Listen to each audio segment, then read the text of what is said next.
Okay, so I want to do some graphics development. I actually done some OpenGL in the past, but I haven't done any in quite a while. I've been mostly doing iOS and macOS development in Swift. When I done OpenGL last time, it was in Objective-C and C and C++. So I was quite curious, like what is the state of OpenGL now that it's really deprecated by Apple. So I thought I just gonna try and see how usable is OpenGL with Swift these days.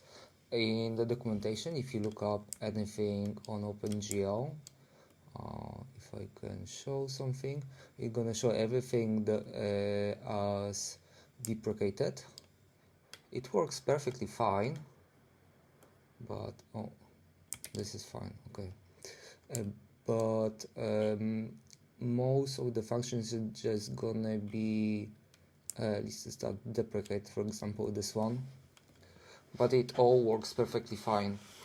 And why I wanted to do OpenGL, not let's say a Metal, is I ultimately would like to do something in WebGL, so maybe create a model viewer or some simple game. I was thinking maybe I would be able to do maybe old school online shooter, something like that. And yeah, I like making a full-blown game is probably out of the question, but just making something small and fun and just putting it on the web would be quite fun. And WebGL basically uses OpenGL ES3, which is a simplified version of OpenGL 4. So I thought I could just try doing the same thing in Swift and then doing the same thing in JavaScript and just see how it goes. So what's interesting is that OpenGL depends quite a bit on pointers, whereas well, you have support for that in Swift, but it tends to be a little bit cumbersome. So I had to look up a lot of things. How do you do some simple things? For example, if you want to copy some data or you want to assign it, because even though Swift allows you to do that, it tries to like hold you by the hand.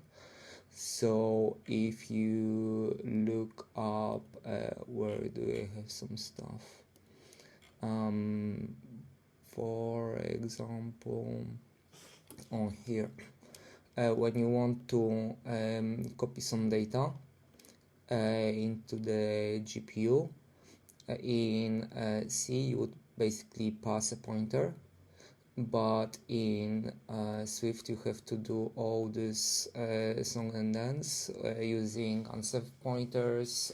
So you have unsafe pointers, row pointers, then you have the memory layout, and it's not that complicated, but it gets a little bit cumbersome.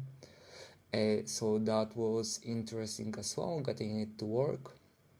So what I managed to get done so far is I have control of 3D space.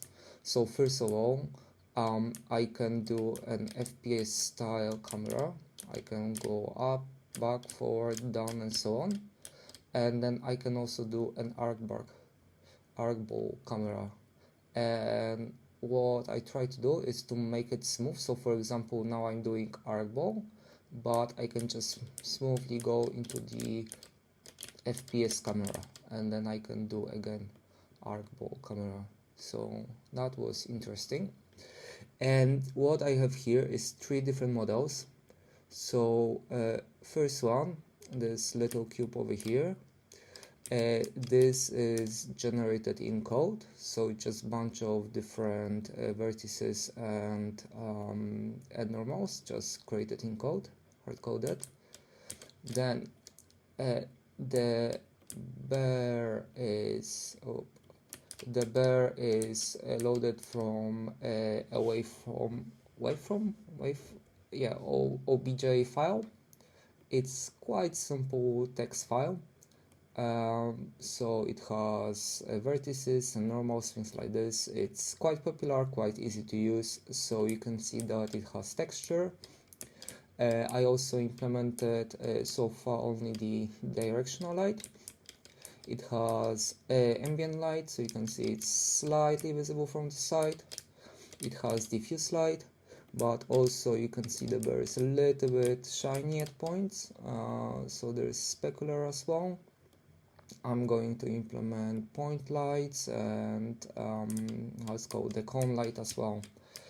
And what I would like to do is to do some animations. You could do animations with the OBJ file, but what I decided to do, this thing here is loaded from the Quake 1 format file. So that format supports animation. So far only implemented loading a single frame, and it doesn't do a texture, but the model loads correctly, it got displayed, so I'm gonna continue with that.